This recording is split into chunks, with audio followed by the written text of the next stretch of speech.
नमस्कार साथियों, Raipur IAS academy के इस यूट्यूब प्लेटफॉर्म पर आप सभी का स्वागत है।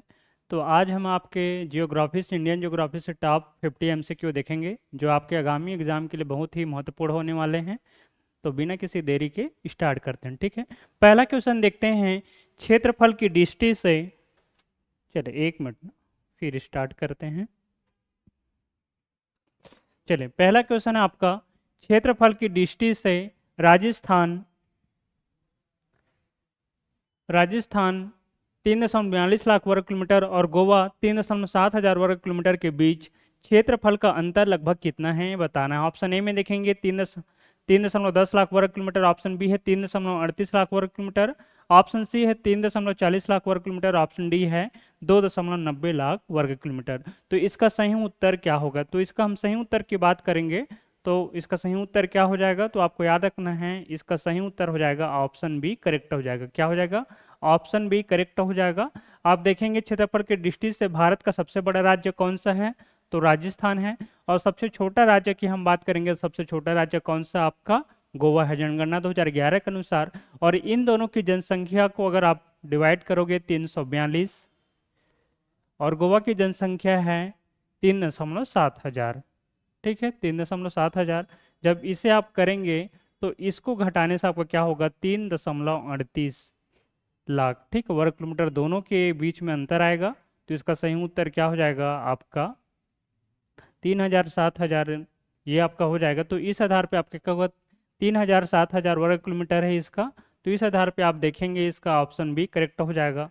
यानी कि राजस्थान और गोवा दोनों के बीच क्षेत्रफल का अंतर कितना है, तो आपको याद रखना है 3.38 लाख वर्ग किलोमीटर है। चलिए अगला क्वेश्चन देखते हैं। अगला क्वेश्चन पूछा गया है, 2 जून 2014 को तेलंगाना के गठन के बाद भारत में राज्यों की वर्तमान संख्या कितनी है, तो इसका सही उत्तर क्या होगा, आपको याद रखना है ऑप्शन से ही करेक्ट हो जाएगा। भारत में वर्तमान में राज्यों की संख्या कितनी है, 28 है। पूछा क्या गया आपसे, 2 जून 2014 को तेलंगाना के गठन के बाद भारत में राज्यों की वर्तमान संख्या कितनी है, ठीक है।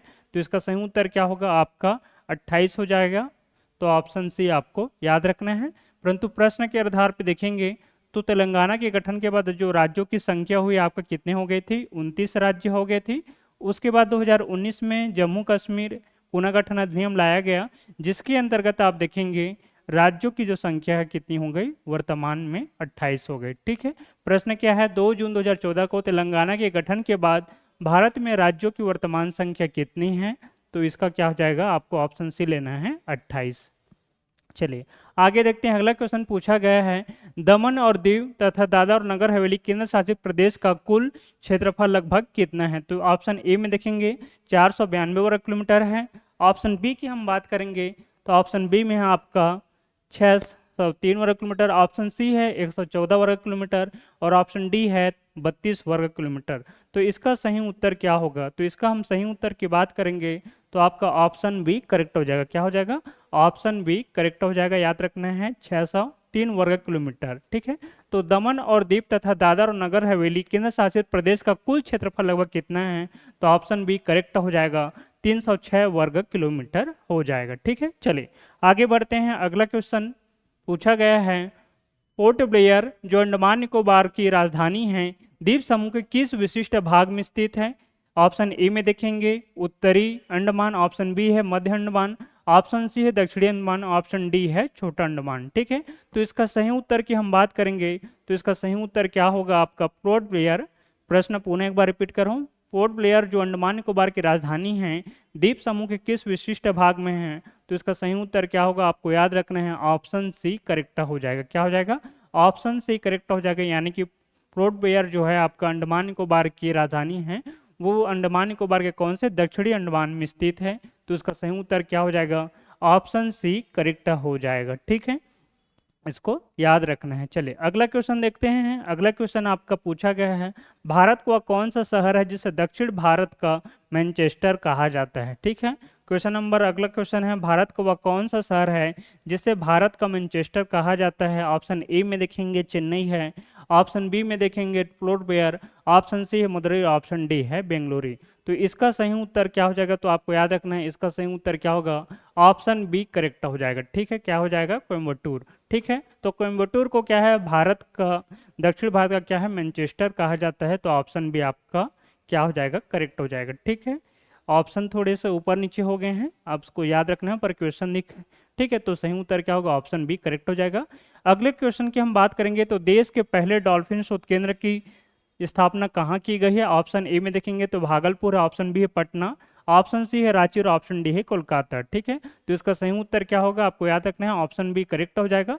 भारत सरकार के द्वारा क्या है, पटना में देश का पहले डॉल्फिन शोध संस्थान की क्या है, स्थापना की गई है। तो ऑप्शन बी आपका करेक्ट हो जाएगा। चलिए अगला क्वेश्चन पूछा गया है। अगला क्वेश्चन है, लक्षद्वीप द्वीप समूह का निर्माण किस प्रक्रिया द्वारा हुआ है। ऑप्शन ए में देखेंगे तो ज्वालामुखी क्रिया है, ऑप्शन बी है प्रवाल भित्ति, ऑप्शन सी है वर्तनिक वर्तनिक क्रिया और ऑप्शन डी है अवसादी जमाव। तो इसका सही उत्तर की हम बात करेंगे तो आपको याद रखना ऑप्शन बी करेक्ट हो जाएगा। ठीक है, यानी लक्षद्वीप जो 36 द्वीपों का समूह है, इसका निर्माण कैसे हुआ है, तो प्रवाल भित्तियों के माध्यम से हुआ है। तो ऑप्शन बी आपका क्या हो जाएगा, करेक्ट हो जाएगा। ठीक है, चले आगे देखते हैं। अगला क्वेश्चन पूछा गया है, कर्क रेखा भारत के कितने राज्यों से होकर गुजरती है और इसका सबसे कम विस्तार किस राज्य में है। ठीक है, ऑप्शन ए में देखेंगे 7 राज्य गुजरात, ऑप्शन बी है 8 राज्य राजस्थान, ऑप्शन सी है 8 राज्य मध्य प्रदेश और ऑप्शन डी है 9 राज्य त्रिपुरा। ठीक है, प्रश्न क्या पूछा गया है, कर्क रेखा भारत के कितने राज्यों से होकर गुजरती है और इसका सबसे कम विस्तार किस राज्य में। ठीक है, तो इसका सही उत्तर की हम बात करेंगे तो आपको याद रखना है, इसका सही उत्तर क्या हो जाएगा, इसका सही उत्तर ऑप्शन बी आपका करेक्ट हो जाएगा। क्या हो जाएगा, ऑप्शन बी करेक्ट हो जाएगा। 8 राज्य और सबसे कम विस्तार कहाँ है इसका प्यारे साथियों, तो आपको याद रखना है राजस्थान में है। ठीक है, तो 8 राज्य और सबसे कम विस्तार कहाँ है आपका, राजस्थान में है। ठीक है, कर्क रेखा की हम बात करेंगे तो भारत का आप मैप देखेंगे, उसमें कर्क रेखा की हम बात करेंगे तो आपका मुख्यतः 8 राज्यों से होकर गुजरती है। ठीक है, इसको याद रखना है, सबसे पहले राजस्थान, फिर गुजरात, फिर मध्य प्रदेश, छत्तीसगढ़, झारखंड, पश्चिम बंगाल, त्रिपुरा और मिजोरम हो जाएगा। ठीक है, इस पर आपके 8 राज्य हैं, इसको याद रखना है।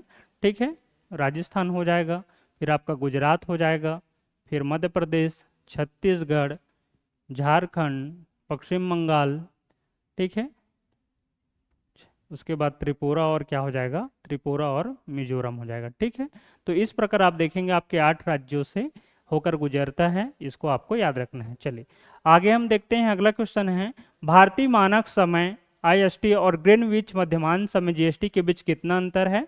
तो ऑप्शन ए है 5 घंटे पीछे, ऑप्शन बी है 6 घंटे आगे, ऑप्शन सी है 5 घंटे 30 मिनट आगे और ऑप्शन डी है 4 घंटे 30 मिनट आगे। तो इसका सही उत्तर क्या होगा, भारतीय मानक समय और ग्रीनविच मध्यमान समय के बीच कितना अंतर है। तो इसका हम सही उत्तर की बात करेंगे तो आपको याद रखना है, इसका सही उत्तर क्या हो जाएगा, ऑप्शन सी करेक्ट हो जाएगा। ठीक, क्या होगा, ऑप्शन सी करेक्ट होगा, 5 घंटे 30 मिनट क्या है आगे, तो ऑप्शन सी आपका करेक्ट होगा। चलिए आगे बढ़ते हैं, अगला क्वेश्चन देखते हैं। भारत की मुख्य भूमि का दक्षिणतम बिंदु केप कुबरिन किस राज्य में स्थित है। ऑप्शन ए में देखेंगे तो केरल है, ऑप्शन बी तमिलनाडु है, ऑप्शन सी आंध्र प्रदेश और ऑप्शन डी कर्नाटक है। ठीक है, तो इसका सही उत्तर की हम बात करेंगे तो इसका सही उत्तर क्या होगा, इसका सही उत्तर की हम बात करें तो आपको याद रखना है, ऑप्शन बी आपका क्या हो जाएगा, करेक्ट हो जाएगा, यानी कि तमिलनाडु राज्य हो जाएगा। ठीक है, तो भारत की मुख्य भूमि का दक्षिणतम बिंदु केप कुबरिन किस राज्य में स्थित है। तो सही उत्तर क्या हो जाएगा आपका, तमिलनाडु होगा। ठीक है, भारत की हम चारों दिशा की हम बात करेंगे तो आपको याद रखना है, सबसे उत्तर में क्या है, इंदिरा कॉल है आपका। सबसे उत्तम बिंदु क्या हो, उत्तरी बिंदु आपका इंदिरा कॉल होगा। सबसे दक्षिणी बिंदु क्या हो जाएगा आपका, मुख्य भूमि से अगर पूछा जाएगा तो आपका कन्याकुमारी हो जाएगा, कन्याकुमारी। इसे ही आपका क्या कहा जाता है, केप कैमरून कहा जाता है, केप कैमरून, कैमूरिन। ठीक है, परंतु सबसे दक्षिणी बिंदु पूछा जाएगा तो आपको याद रखना है कौन सा हो जाएगा आपका, सबसे दक्षिणी बिंदु आपका इंदिरा पॉइंट हो जाएगा। इधर आप देखेंगे सबसे सबसे पश्चिमी पूर्वी बिंदु की बात करेंगे तो सबसे पूर्वी बिंदु आपका किबितू हो जाएगा और सबसे हम पश्चिमी बिंदु की बात करेंगे तो क्या हो जाएगा, गोहार मोती या गोहार माटी हो जाएगा। ठीक है, तो इसको याद रखना है आपको, तो ऑप्शन बी आपका करेक्ट हो जाएगा। भारत की मुख्य भूमि का दक्षिणतम बिंदु केप कुबरिन किस राज्य में स्थित है। तो ऑप्शन बी करेक्ट हो जाएगा, तमिलनाडु में। चले आगे देखते हैं, अगला क्वेश्चन पूछा गया है, भारत का इंदिरा कॉल बिंदु कहाँ स्थित है। ठीक है, तो ऑप्शन ए में अंडमान निकोबार, ऑप्शन बी है लद्दाख, ऑप्शन सी है अरुणाचल प्रदेश और ऑप्शन डी कन्याकुमारी। तो इसका सही उत्तर क्या होगा, आपको याद रखना है, ऑप्शन बी करेक्ट हो जाएगा, लद्दाख में। ठीक है, चलिए आगे बढ़ते हैं। अगला क्वेश्चन पूछा गया है, भारत की समुद्री सीमा जिसमें तटीय सीमा की कुल लंबाई द्वीपों सहित कितनी है बताना है। ऑप्शन ए में देखेंगे तो 6100 किलोमीटर है, ऑप्शन बी है 15200 किलोमीटर, ऑप्शन सी है 75,1605 किलोमीटर और ऑप्शन डी क्या है 8000 किलोमीटर। ठीक है, तो इसका सही उत्तर की हम बात करेंगे तो क्या होगा इसका सही उत्तर। इसका सही उत्तर की हम बात करेंगे तो आपको याद रखना है इसका सही उत्तर क्या होगा, ऑप्शन सी करेक्ट हो जाएगा। ठीक है, अब इस ऑप्शन से क्या हो जाएगा, तो भारत की कुल तटीय सीमा की हम बात करेंगे तो इसमें पूछा क्या गया है, भारत की समुद्री सीमा की कुल लंबाई द्वीपों सहित कितनी है। ठीक है, तो 75.16 है और नया डाटा है, इसमें परिवर्तन हो गया है, इसको भी आपको याद रखना है। ठीक है, तो नए डाटा के अनुसार ये कितना हो गया आपका 11,000 वर्ग किलोमीटर हो गया है। ठीक है, कितना हो गया है 11,000 वर्ग किलोमीटर हो गया है। तो क्या हो जाएगा, ऑप्शन सी आपका करेक्ट हो जाएगा। चलिए आगे बढ़ते हैं। अगला क्वेश्चन पूछा गया है, रेड क्लिफ रेखा किन दो देशों के बीच की सीमा है। आप देखेंगे ऑप्शन ए में भारत और चीन, ऑप्शन बी है भारत अफगानिस्तान, ऑप्शन सी है भारत और पाकिस्तान, ऑप्शन डी है भारत और म्यांमार। ठीक है, तो इसका सही उत्तर क्या होगा, तो इसका हम सही उत्तर की हम बात करेंगे तो रेड क्लिफ रेखा किन दो देशों के बीच सीमा रेखा है, तो आपका क्या हो जाएगा, ऑप्शन सी करेक्ट हो जाएगा। किसके मध्य है, भारत और पाकिस्तान के मध्य। ठीक है, तो ऑप्शन सी करेक्ट होगा, भारत और पाकिस्तान के मध्य है। चलिए आगे बढ़ते हैं, अगला क्वेश्चन देखते हैं। सियाचिन ग्लेशियर जो विश्व का सबसे ऊंचा युद्ध क्षेत्र है किस पर्वत श्रेणी में स्थित है। ऑप्शन ए में देखेंगे तो पीर पंजाल है, ऑप्शन बी है लद्दाख श्रेणी, ऑप्शन सी है काराकोरम श्रेणी और ऑप्शन डी है जास्कर श्रेणी। ठीक है, तो इसका सही उत्तर क्या होगा, तो इसका सही उत्तर की हम बात करेंगे। प्रश्न पुनः पढ़ते हैं, सियाचिन ग्लेशियर जो विश्व का सबसे ऊंचा युद्ध क्षेत्र है किस पर्वत श्रेणी में स्थित है, तो आपको याद रखना है इसका सही उत्तर क्या हो जाएगा, ऑप्शन सी आपका करेक्ट हो जाएगा, काराकोरम श्रेणी में है। ठीक है, तो ऑप्शन सी आपका क्या होगा, ऑप्शन सी करेक्ट हो जाएगा। ठीक है, सबसे क्या है, सबसे ऊंचा और सबसे ठंडा क्या है युद्ध स्थल है, इसको आपको याद रखना है। चलिए आगे बढ़ते हैं, अगला क्वेश्चन देखते हैं। भारत का वह कौन सा राज्य है जो तीन तरफ से बांग्लादेश से घिरा हुआ है, तो इसका सही उत्तर क्या होगा, ऑप्शन ए में देखेंगे तो Meghalaya, option B Mizoram, option C Tripura, option D क्या है पश्चिम बंगाल। तो इसका सही उत्तर की हम बात करेंगे तो सही उत्तर क्या हो जाएगा आपका त्रिपुरा। ठीक है, त्रिपुरा राज्य को आप देखेंगे तो बांग्लादेश से क्या है आपका तीनों ओर से घिरा हुआ है, तो ऑप्शन सी आपका करेक्ट हो जाएगा। चलिए आगे बढ़ते हैं, अगला क्वेश्चन पूछा गया है, भूगर्भिक समय माप क्रम के अनुसार गोंडवाना का अंतिम विखंडन किस काल में हुआ था। ऑप्शन ए में है प्राथमिक अवधि, ऑप्शन बी है माध्यमिक अवधि, ऑप्शन सी तृतीयक अवधि और ऑप्शन डी है चतुर्थ अवधि। ठीक है, तो क्या पूछा गया है, प्रश्न में आपसे पूछा गया है भूगर्भिक समय मापन के अनुसार गोंडवाना का अंतिम विखंडन किस काल में हुआ था, तो सही उत्तर क्या होगा आपको याद रखना है, ऑप्शन सी आपका करेक्ट हो जाएगा तृतीयक अवधि में। ठीक है, किसमें, तो टर्टरी, ठीक है टर्सरी पीरियड में इसका हुआ था, तो ऑप्शन सी आपका करेक्ट हो जाएगा। ठीक है, चलिए आगे बढ़ते हैं, अगला क्वेश्चन आपसे पूछा गया है, पृथ्वी की आंतरिक संरचना के अंतर्गत मोह असमता किसे अलग करती है। ऑप्शन ए में है ऊपरी और निचली क्रस्ट, ऑप्शन बी है निचला क्रस्ट और ऊपरी मंडल, ऑप्शन सी है मेटल और आपका क्या हो जाएगा कोर, और ऑप्शन डी है आंतरिक और बाहरी कोर। तो इसका सही उत्तर क्या होगा, तो आपको याद रखना है इसका सही उत्तर क्या हो जाएगा, ऑप्शन बी करेक्ट हो जाएगा, निचला क्रस्ट और ऊपरी मेंटल। ठीक है, पृथ्वी को तीन भागों में बांटा जाता है क्रोश। ठीक है, तो उस आधार पे क्या हो जाएगा आपका, तो ऑप्शन बी करेक्ट हो जाएगा, मोह असमता निचले क्रस्ट और ऊपरी मेटल को अलग करती, तो ऑप्शन बी आपका करेक्ट हो जाएगा। चलिए आगे बढ़ते हैं, अगला क्वेश्चन आपसे पूछा गया है, प्लेट विवर्ती सिद्धांत का प्रतिपादन 1960 में किसके द्वारा किया गया था। ऑप्शन ए में देखेंगे तो अल्फ्रेड वेगनर है, ऑप्शन बी है हैरी हेस है, option C W J Morgan है, ऑप्शन डी क्या है एच डी रीड है। तो इसका सही उत्तर क्या होगा, तो ऑप्शन बी आपका करेक्ट हो जाएगा। क्या होगा, ऑप्शन बी करेक्ट होगा, हैरी हेस के द्वारा क्या है आपका प्लेट विवर्तनिक सिद्धांत दिया गया था, जैसे ठीक है, और जिसका प्रतिपादन उन्होंने कब किया था 1960 में किया गया था, तो ऑप्शन बी करेक्ट होगा। इसी के अनुसार आप देखेंगे अधिकांश जितने महाद्वीपों का विकास हुआ है उसमें मुख्य रूप से आपका प्लेट विवर्ती सिद्धांत यानी कि प्लेट टेक्टोनिक सिद्धांत क्या है मुख्यतः कार्य करता है, तो ऑप्शन बी आपका करेक्ट हो जाएगा। चलिए आगे बढ़ते हैं, अगला क्वेश्चन आपका, भारत में स्थित श्रीनगर शहर किस नदी के तट पर बसा है। ऑप्शन ए में है चिनाब, ऑप्शन बी है झेलम, ऑप्शन सी है रावी और ऑप्शन डी है सतलज। तो इसका सही उत्तर क्या होगा, इसका सही उत्तर की हम बात करें तो आपका ऑप्शन बी करेक्ट हो जाएगा। ठीक है। तो झेलम नदी के तट पे आप देखेंगे तो श्रीनगर है, भारत में स्थित श्रीनगर जो शहर है आपके किस नदी के तट पे बसा है, तो ऑप्शन बी आपका करेक्ट हो जाएगा। कौन से? झेलम नदी के तट पे, ठीक है। तो ऑप्शन बी आपका करेक्ट हो जाएगा। चलिए आगे बढ़ते हैं। अगला क्वेश्चन की हम बात करें तो अगला क्वेश्चन आपसे पूछा गया है, दक्कन के पठार का निर्माण किस युग के दौरान अत्यधिक ज्वालामुखी उद्गार से हुआ है? ऑप्शन ए में देखेंगे जुरासिक युग है, ऑप्शन बी है क्रेटेशियस युग है, ऑप्शन सी में आपका कार्बोनिफेरस युग और ऑप्शन डी है प्री कैम्ब्रियन युग। ठीक है। तो इसका सही उत्तर क्या होगा? दक्कन के पठार का किसमें निर्माण हुआ है? तो आप देखेंगे ऑप्शन बी आपका क्या हो जाएगा? करेक्ट हो जाएगा। क्या हो जाएगा? ऑप्शन बी करेक्ट हो जाएगा। क्रिटेशियस युग में इसका निर्माण किया गया है, क्रिटेशियस युग में। तो ऑप्शन बी आपका करेक्ट हो जाएगा। ठीक है।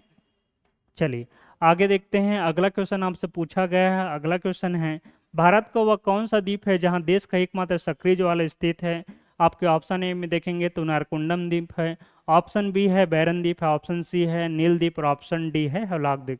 तो इसका सही उत्तर क्या होगा? तो ऑप्शन बी आपका करेक्ट हो जाएगा। याद रखना है बैरन द्वीप भारत का एकमात्र क्या है? सक्रिय ज्वालामुखी है जो अंडमान निकोबार द्वीप समूह में स्थित है। जबकि नारकुंडम द्वीप की हम बात करेंगे तो क्या हो जाएगा? ये भारत का क्या है? सुषुप्त ज्वालामुखी है, यानी कि सुप्त ज्वालामुखी है।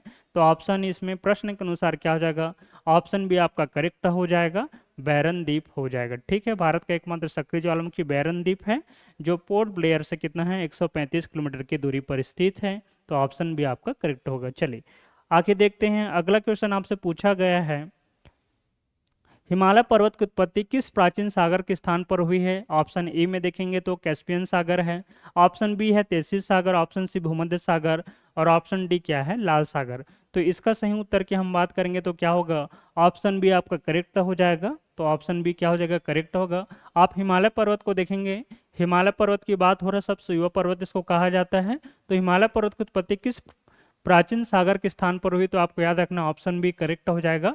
तेसिस सागर के जो प्राचीन सागर है उसके स्थान पर हिमालय पर्वत की क्या उत्पत्ति हुई है? इसी में प्लेट टेक्टोनिक सिद्धांत कार्य करता है।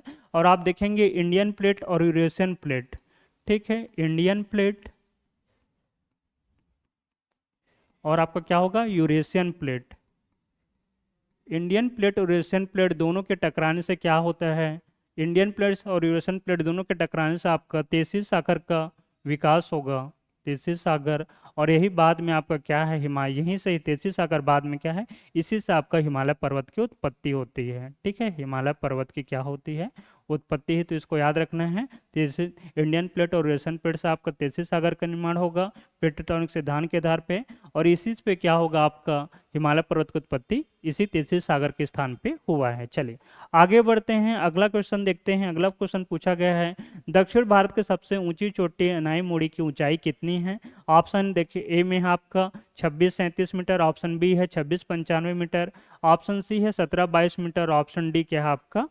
1350 मीटर। ठीक है। तो इसका सही उत्तर की हम बात करेंगे तो क्या हो जाएगा? आपको याद रखना है इसका सही उत्तर क्या होगा? ऑप्शन बी करेक्ट हो जाएगा। ठीक है। कितना हो जाएगा? 2695 मीटर इसका सही उत्तर होगा। तो दक्षिण भारत की सबसे ऊंची चोटी क्या है? अनाई मोड़ी की ऊंचाई कितनी है? तो आपको क्या याद रखना है? दक्षिण भारत की सबसे ऊंची चोटी अनाई मोड़ी की जो ऊंचाई हो कितने हैं?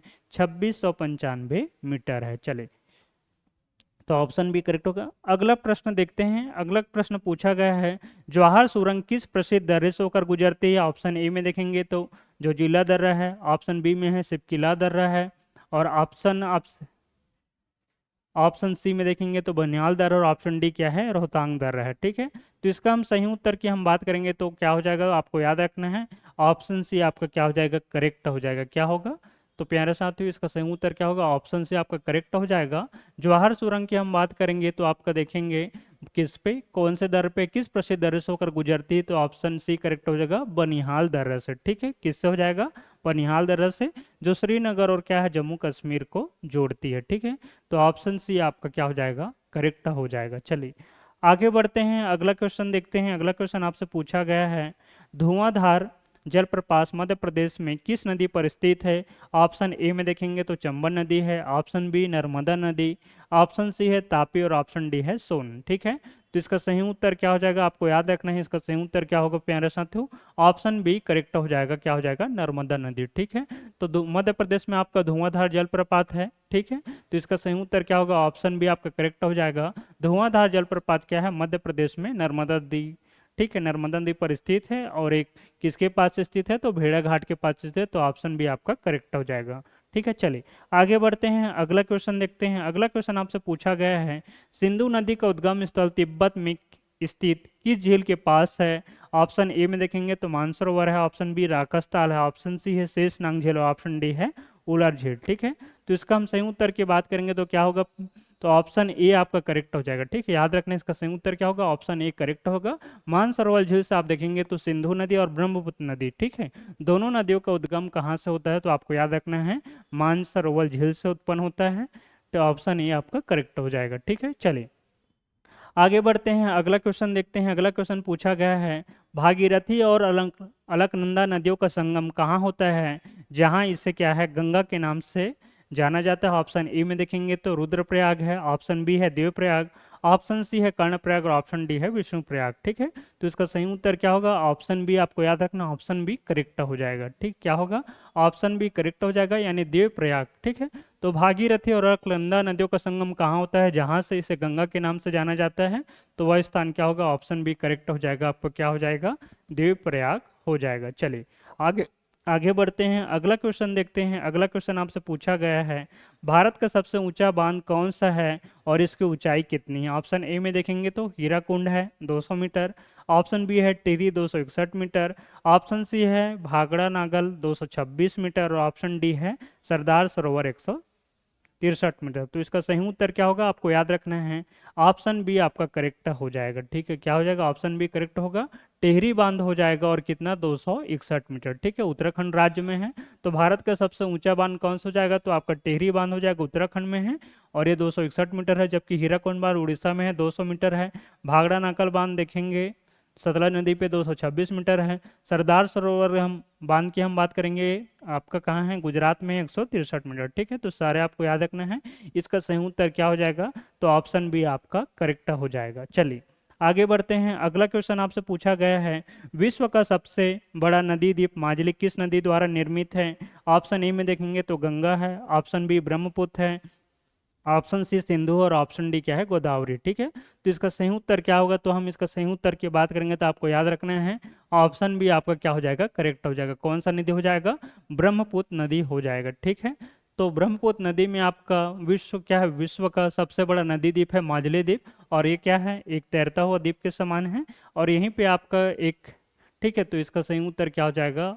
आपको याद रखना है, ऑप्शन बी करेक्ट हो जाएगा। चलिए आगे बढ़ते हैं, अगला क्वेश्चन पूछा गया है, लोनार झील जो एक क्रेटर झील है किस राज्य में स्थित है? ऑप्शन ए में है उड़ीसा, ऑप्शन बी है Rajasthan, option C Maharashtra, option D है उत्तराखंड। तो इसका सही उत्तर की हम बात करेंगे तो क्या होगा? इसका सही उत्तर आपका ऑप्शन सी करेक्ट हो जाएगा। ठीक है, तो आपको याद रखना है लोनार झील किस राज्य में स्थित है जो एक क्रेटर झील है? तो आपको याद रखना है महाराष्ट्र राज्य में है। तो ऑप्शन सी आपका क्या हो जाएगा? करेक्ट हो जाएगा। चलिए आगे बढ़ते हैं, अगला क्वेश्चन देखते हैं। अगला क्वेश्चन आपसे पूछा गया है, भारत की सर्वाधिक उपजाऊ मिट्टी कौन सी है जो देश के सबसे बड़े क्षेत्र में फैली है? ऑप्शन ए में है काली मिट्टी, ऑप्शन बी है जलोढ़ मिट्टी, ऑप्शन सी है लाल मिट्टी और ऑप्शन डी है लेटराइट मिट्टी। ठीक है, तो इसका सही उत्तर क्या होगा? तो आपको याद रखना है, इसका सही उत्तर क्या हो जाएगा? ऑप्शन बी करेक्ट हो जाएगा। ठीक है, कौन सी मिट्टी हो जाएगा?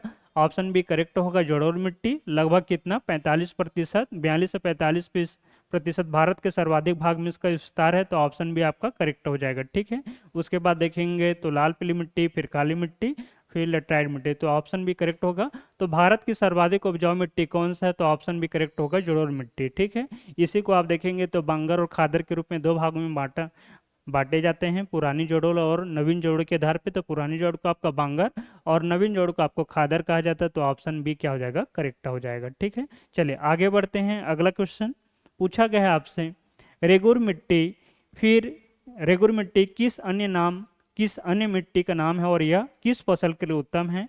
तो इसका सही उत्तर क्या हो जाएगा, आपको याद रखना है ऑप्शन बी करेक्ट हो जाएगा। क्या हो जाएगा, ऑप्शन ए में देखेंगे जोड़ मिट्टी गेहूं है, ऑप्शन बी काली मिट्टी कपास, ऑप्शन सी लाल मिट्टी धान, ऑप्शन डी लैटराइट मिट्टी चाय। तो इसका क्या होगा, ऑप्शन बी आपका करेक्ट हो जाएगा। काली मिट्टी को ही रेगुर मिट्टी के नाम से जाना जाता है और ये कपास की खेती के लिए क्या है, सबसे अधिक प्रसिद्ध है। ठीक है, इस कारण से आप देखेंगे काली मिट्टी को कपास वाली मिट्टी भी कहा जाता है, तो आपका ऑप्शन बी करेक्ट हो जाएगा। ठीक है, काली मिट्टी। तो रेगुर मिट्टी किस अन्य मिट्टी का नाम है और यह किस फसल के लिए सर्वोत्तम है, तो आपको क्या याद रखना है, काली मिट्टी का नाम है रेगुर मिट्टी और ये कपास की फसल के लिए क्या है, सर्वाधिक उपयुक्त है। ठीक है, चलिए आगे बढ़ते हैं, अगला क्वेश्चन देखते हैं। अगला क्वेश्चन आपसे पूछा गया है, नील क्रांति का संबंध निम्नलिखित में से किसके उत्पादन से। ऑप्शन ए में देखेंगे तो उर्वरक उत्पादन है, ऑप्शन बी है दुग्ध उत्पादन, ऑप्शन सी मत्स्य उत्पादन, ऑप्शन डी क्या है आपका, तिलहन उत्पादन। ठीक है, तो इसका सही उत्तर क्या होगा, तो इसका सही उत्तर क्या होगा, ऑप्शन सी आपका करेक्ट हो जाएगा। आपको याद रखना है नील क्रांति का जो संबंध आप किससे, मत्स्य उत्पादन से है, तो इसको याद रखना है। जबकि आप देखेंगे श्वेत क्रांति का संबंध किससे है, तो आपका दूध उत्पादन से है। ठीक है, श्वेत क्रांति का दूध क्रांति से। उसके बाद हरित क्रांति आपके खाद्यान्न या अनाज से संबंधित है। तो सारे फैक्टर को याद रखना, तो इसका सही उत्तर क्या होगा, ऑप्शन सी आपका करेक्ट हो जाएगा। चलिए आगे बढ़ते हैं, अगला क्वेश्चन पूछा गया है, चाय के बागानों के लिए किस प्रकार की मिट्टी सबसे उपयुक्त होती है। ऑप्शन ए में देखेंगे तो क्षारीय मिट्टी, ऑप्शन बी है अम्लीय मिट्टी, ऑप्शन सी है जलोढ़ मिट्टी। अच्छा चलिए सॉरी, अगला क्वेश्चन आपसे पूछा गया है, चलिए हाँ, भारत में श्वेत क्रांति का जनक किसे माना जाता है। ऑप्शन ए में देखेंगे तो एम एस स्वामीनाथन है, ऑप्शन बी है डॉक्टर वर्गीस कुनियन, ऑप्शन सी है अरुण कृष्णन और ऑप्शन डी है विशाल तिवारी। ठीक है, तो इसका सही उत्तर क्या होगा, आपको याद रखना है ऑप्शन बी करेक्ट हो जाएगा, डॉक्टर वर्गीस कुरियन। ठीक है, तो डॉक्टर वर्गीस कुरियन की हम बात करेंगे तो इन्हें भारत में क्या है, श्वेत क्रांति या व्हाइट रिवॉल्यूशन का जनक माना जाता है। तो आपका ऑप्शन बी करेक्ट हो जाएगा। ठीक है, चलिए आगे देखते हैं, अगला क्वेश्चन आपसे पूछा गया है, चाय की बागानों के लिए किस प्रकार की मिट्टी सबसे उपयुक्त है। ऑप्शन ए में है क्षारीय मिट्टी, ऑप्शन बी है अम्लीय मिट्टी, ऑप्शन सी है जलोढ़ मिट्टी और ऑप्शन डी है रेगुर मिट्टी। ठीक है, तो इसका सही उत्तर क्या होगा, आपको याद रखना है ऑप्शन बी आपका करेक्ट हो जाएगा।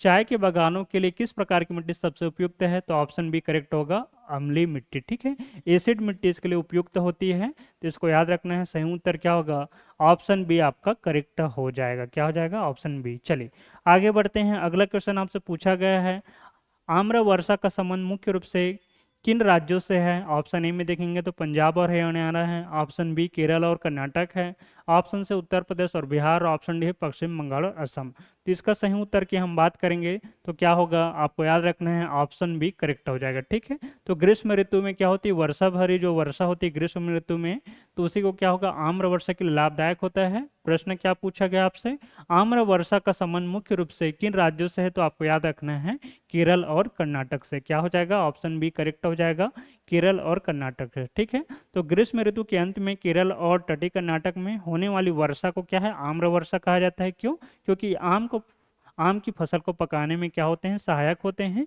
इस आधार पर से क्या कहा जाता है, आम्र वर्षा कहा जाता है।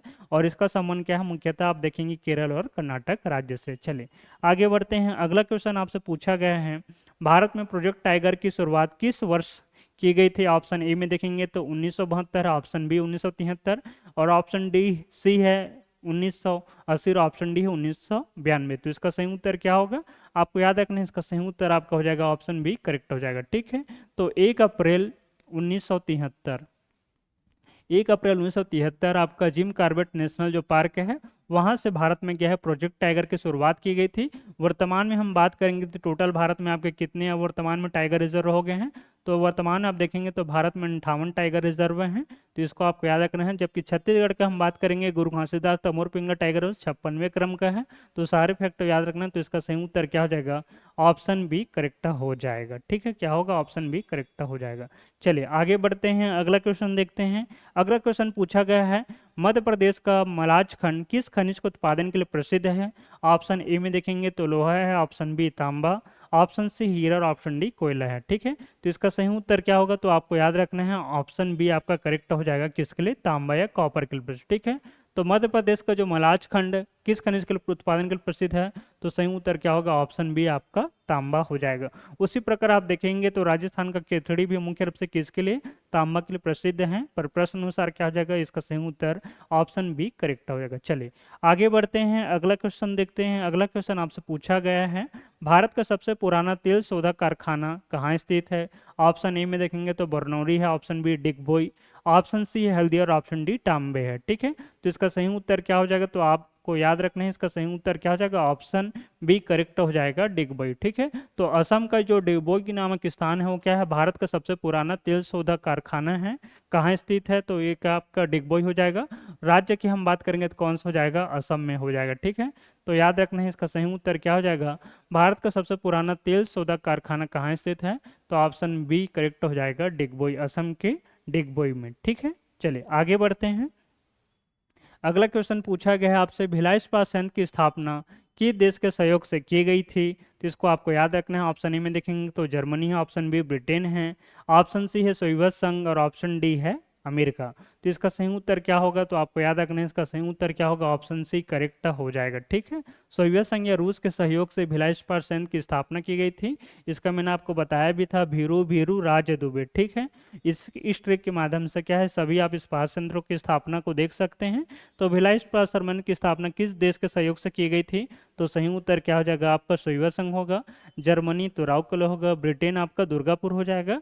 ठीक है, बीरू दुबे राज दुबे। ठीक है, तो ऑप्शन आपका क्या हो जाएगा, सी करेक्ट होगा। चलिए आगे देखते हैं, अगला क्वेश्चन आपसे पूछा गया है, भारत का सबसे लंबा राष्ट्रीय राजमार्ग कौन सा है। ऑप्शन ए में देखेंगे तो NH7 है, option B NH44, option C है NH6 और ऑप्शन डी है NH27। तो इसका सही उत्तर क्या हो जाएगा, आपको याद रखना है, इसका सही उत्तर हो जाएगा ऑप्शन बी करेक्ट हो जाएगा, NH44 हो जाएगा। ठीक है, मतलब नेशनल हाईवे आपका 44 हो जाएगा, जो आपका देखेंगे तो श्रीनगर से कहाँ तक का है, कन्याकुमारी तक इसका विस्तार है। तो ऑप्शन बी आपका करेक्ट हो जाएगा। ठीक है, कहाँ से, श्रीनगर से इसका कन्याकुमारी तक विस्तार है। ठीक है, तो ऑप्शन बी करेक्ट हो जाएगा। भारत का सबसे क्या है, लंबा राष्ट्रीय राजमार्ग है कौन सा आपका, NH44। ठीक है, तो ऑप्शन बी आपका क्या हो जाएगा, करेक्ट हो जाएगा। चलिए आगे बढ़ते हैं। चलिए अगला क्वेश्चन आपसे पूछा गया है, भा, भारत में प्रथम मेट्रो रेल सेवा कहाँ और कब और कहाँ शुरू हुई थी। प्रश्न है आपका, भारत में प्रथम मेट्रो रेल सेवा कब और कहाँ शुरू हुई थी। ऑप्शन ए में देखेंगे तो 1984 कोलकाता है, ऑप्शन बी 2002 दिल्ली है, ऑप्शन सी 2011 बेंगलुरु है और ऑप्शन डी 1990 मुंबई है। तो इसका हम सही उत्तर की बात करेंगे तो आपको याद रखना है, ऑप्शन ए करेक्ट हो जाएगा। क्या हो जाएगा, ऑप्शन ए करेक्ट हो जाएगा, 1984 और आपका कहाँ से, कोलकाता से। तो भारत में प्रथम मेट्रो रेल सेवा कब और कहाँ शुरू हुई थी, तो कब की बात करेंगे तो 1984 हो जाएगा, और कहाँ से, तो आपका पश्चिम बंगाल के कोलकाता से। तो ऑप्शन आपका ए क्या हो जाएगा, करेक्ट हो जाएगा, इसको याद रखना है। चलिए आगे बढ़ते हैं।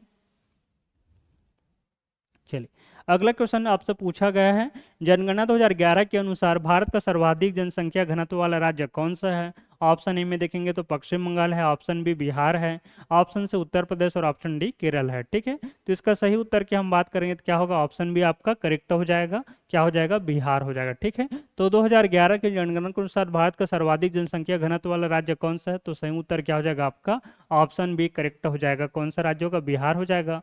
लगभग कितना है यहाँ का, तो आप देखेंगे 1 किलोमीटर में लगभग 1100 व्यक्ति क्या है यहाँ पे निवास रहते हैं। तो भारत का सबसे अधिक सर्वाधिक जनसंख्या घनत्व वाला राज्य कौन सा हो जाएगा आपका, ऑप्शन बी करेक्ट बिहार हो जाएगा। चलिए आगे बढ़ते हैं, अगला क्वेश्चन देखते हैं। अगला क्वेश्चन आपसे पूछा गया है, जनगणना 2011 के अनुसार भारत के किस राज्य में लिंगानुपात सर्वाधिक है। ऑप्शन ए में देखेंगे तो तमिलनाडु है, ऑप्शन बी है केरल, ऑप्शन सी आंध्र प्रदेश और ऑप्शन डी छत्तीसगढ़। तो इसका सही उत्तर क्या हो जाएगा, आप देखेंगे इसका सही उत्तर क्या होगा, ऑप्शन बी करेक्ट हो जाएगा। क्या हो जाएगा, केरल हो जाएगा। ठीक है, तो जनगणना 2011 के अनुसार भारत के किस राज्य में लिंगानुपात, ठीक है, लिंगानुपात सेक्स रेशियो सबसे अधिक है, तो इसका सही उत्तर क्या होगा, केरल होगा। साक्षरता दर में भी देखेंगे तो आपका साक्षरता में भी कौन है, केरल राज्य प्रथम पे है। तो ऑप्शन आपका क्या होगा, बी करेक्ट हो जाएगा। ठीक है, 1084 यहाँ क्या है, लिंगानुपात है। चलिए अगला देखते हैं। अगला क्वेश्चन आपसे पूछा गया है, जारवा और ओंग जनजाति मुख्य रूप से कहाँ पाई जाती है। ऑप्शन ए में देखेंगे तो लक्षद्वीप है, ऑप्शन बी है आप अंडमान और निकोबार, ऑप्शन सी है नीलगिरी पहाड़ी और ऑप्शन डी क्या है, झारखंड। तो इसका सही उत्तर क्या होगा, तो आपको याद रखना इसका सही उत्तर क्या हो जाएगा, ऑप्शन बी करेक्ट हो जाएगा, अंडमान और निकोबार। ठीक है, तो जारवा और ओंग जनजाति मुख्य रूप से कहाँ पाई जाती है, तो अंडमान निकोबार द्वीप बार समूह में देखेंगे, अंडमान और निकोबार द्वीप समूह में। यहाँ पे आपका जारवा, ओंगो, सेंट्रलाइज, अंडमानीज, ठीक है, ये सैम्पेन, ये सारे जनजाति के मुख्य रूप से पाए जाते हैं। तो ऑप्शन बी आपका करेक्ट हो जाएगा। चलिए आगे देखते हैं, अगला क्वेश्चन पूछा गया है। अगला क्वेश्चन है, भारत का पहला परमाणु ऊर्जा संयंत्र कौन सा है। ऑप्शन ए में देखेंगे तो नरोरा है, ऑप्शन बी तारापुर है, ऑप्शन सी रावतभाट और ऑप्शन डी क्या है। तो इसका सही उत्तर क्या हो जाएगा, तो याद रखना इसका सही उत्तर आपका क्या होगा, ऑप्शन बी करेक्ट होगा, तारापुर। ठीक है, तो भारत का पहला परमाणु ऊर्जा संयंत्र कौन सा है, तो तारापुर हो जाएगा। इसकी स्थापना कब 1969 में की गई थी। तारापुर आपका कहाँ है, महाराष्ट्र राज्य में है। ठीक है, तो ऑप्शन बी आपका क्या हो जाएगा, करेक्ट हो जाएगा। ठीक है, चलिए आगे आगे बढ़ते हैं। अगला क्वेश्चन है, अगला क्वेश्चन आपसे पूछा गया है, स्टेचू ऑफ यूनिटी की ऊंचाई कितनी है और यह किस नदी के तट पर स्थित है। ऑप्शन ए में देखेंगे तो 182 मीटर नर्मदा, ऑप्शन बी है 150 मीटर तापी, ऑप्शन सी है 200 मीटर साबरमती और ऑप्शन डी क्या है 182 मीटर गंगा। तो इसका सही उत्तर की हम बात करेंगे तो क्या हो जाएगा, आपका ऑप्शन ए करेक्ट हो जाएगा। ठीक है, क्या हो जाएगा, option A correct, 182 metre Narmada नदी पर। ठीक है, तो स्टेचू ऑफ यूनिटी की ऊंचाई कितनी है और किस नदी पर स्थित है, तो इसकी ऊंचाई 182 मीटर है, नर्मदा नदी पर स्थित है। और राज्य की हम बात करेंगे तो आपका राज्य कौन सा हो जाएगा, गुजरात राज्य हो जाएगा। तो गुजरात राज्य में आपका केवड़िया जिला में इसके अंदर स्थित है। तो ऑप्शन ए आपका क्या हो जाएगा, करेक्ट हो जाएगा। चलिए आगे बढ़ते हैं। अगला क्वेश्चन आपसे पूछा गया है, पृथ्वी अपनी धुरी पर 1 डिग्री घूमने में कितना समय लेती है। ऑप्शन ए में है आपका 2 मिनट, ऑप्शन बी है 4 मिनट, ऑप्शन सी है 8 मिनट, ऑप्शन डी है 15 मिनट। ठीक है, तो इसका सही उत्तर क्या होगा, ऑप्शन बी करेक्ट हो जाएगा, क्या हो जाएगा, 4 मिनट। ठीक है, क्या हो जाएगा, पृथ्वी अपनी धुरी पर 1 डिग्री घूमने में कितना समय लेती है, तो ऑप्शन बी करेक्ट होगा, 4 मिनट का समय लेती है। इसको आपको याद रखना है। चलिए आगे बढ़ते हैं। आगे हम देखते हैं, अगला क्वेश्चन आपसे पूछा गया है, पृथ्वी की भूपट्टी में सर्वाधिक मात्रा में पाया जाने वाला तत्व कौन सा। ऑप्शन ए में देखेंगे तो सिलिकॉन है, ऑप्शन बी में है एल्युमिनियम, ऑप्शन सी है ऑक्सीजन, ऑप्शन डी क्या है, लोहा। प्रश्न क्या पूछा गया है, पृथ्वी की भूपट्टी में सर्वाधिक मात्रा में पाया जाने वाला तत्व कौन सा। तो क्या हो जाएगा, ऑप्शन सी आपका सही हो जाएगा। तत्व की बात कर रहे हैं तो ऑप्शन सी आपका सही करेक्ट हो जाएगा, ऑक्सीजन। ठीक है, तो ऑक्सीजन क्या है, पृथ्वी की भूपट्टी में सर्वाधिक मात्रा में पाया जाने वाला तत्व है। ठीक है, धातु की बात करेगा तो आपका क्या हो जाएगा, अगर यहीं पे प्रश्न पूछा जाए आपसे, पृथ्वी की भूपट्टी में सर्वाधिक मात्रा में पाया जाने वाला धातु कौन सा है, तो आपका क्या हो जाएगा, धातु की बात करेगा तो आपका एल्युमिनियम हो जाएगा। तत्व या धातु की बात करेगा, ठीक है, तत्व या आपका धातु की बात करेगा तो क्या हो जाएगा, आपका ऑक्सीजन हो जाएगा। उसी प्रकार अगर उपधातु की बात करेगा आपका, तो ये प्रश्न में क्या होगा, अगर तो इसका सही उसका सिलिकॉन हो जाएगा। तो भूपट्टी के पृथ्वी की भूपट्टी में सर्वाधिक मात्रा में पाया जाने वाला उपधातु पूछा जाएगा तो सिलिकॉन हो जाएगा। अगर धातु पूछा जाएगा तो उत्तर क्या होगा, आपका धातु हो जाएगा। ठीक है, सॉरी, अगर धातु पूछा जाएगा तो उत्तर एल्युमिनियम हो जाएगा। तत्व धातु पूछा जाएगा, आपको उत्तर क्या होगा, ऑक्सीजन हो जाएगा। तो इन सभी चीज़ों को आपको याद रखना है। चलिए आगे देखते हैं। अगला क्वेश्चन आपसे पूछा गया है, विश्व की सबसे लंबी पर्वतमाला कौन सी है। ऑप्शन ए में देखेंगे तो हिमालय है, ऑप्शन बी है इंडीज, ऑप्शन सी है रॉकी और ऑप्शन डी आल्पस है। ठीक है, तो इसका सही उत्तर की हम बात करेंगे तो इसका सही उत्तर क्या हो जाएगा, ऑप्शन बी आपका करेक्ट हो जाएगा। कौन सा हो जाएगा, इंडीज पर्वतमाला हो जाएगा। प्रश्न क्या है, विश्व की सबसे लंबी पर्वतमाला कौन सी है, तो आपको याद रखना है इसका सही उत्तर क्या हो जाएगा, एंडीज पर्वतमाला हो जाएगा, जो कि आप देखेंगे दक्षिण अमेरिका महाद्वीप में स्थित है। ठीक है, दक्षिण अमेरिका महाद्वीप में स्थित है, तो ऑप्शन भी आपका करेक्ट हो जाएगा। ठीक है, एंडीज पर्वतमाला हो जाएगा, दक्षिण अमेरिका जो महाद्वीप है वहाँ पे स्थित है।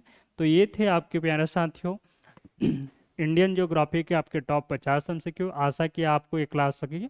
अगर इसका आपको अगला पार्ट चाहिए तो आप कमेंट्स बॉक्स में नेक्स्ट पार्ट करके लिखेंगे। उसके बाद आपको कंटिन्यूस इस प्रकार के पार्ट से मिलते रहेंगे। तब के लिए तो सभी को आशा की क्लास अच्छी लगी। तब तक के लिए जय हिंद, जय भारत, जय छत्तीसगढ़।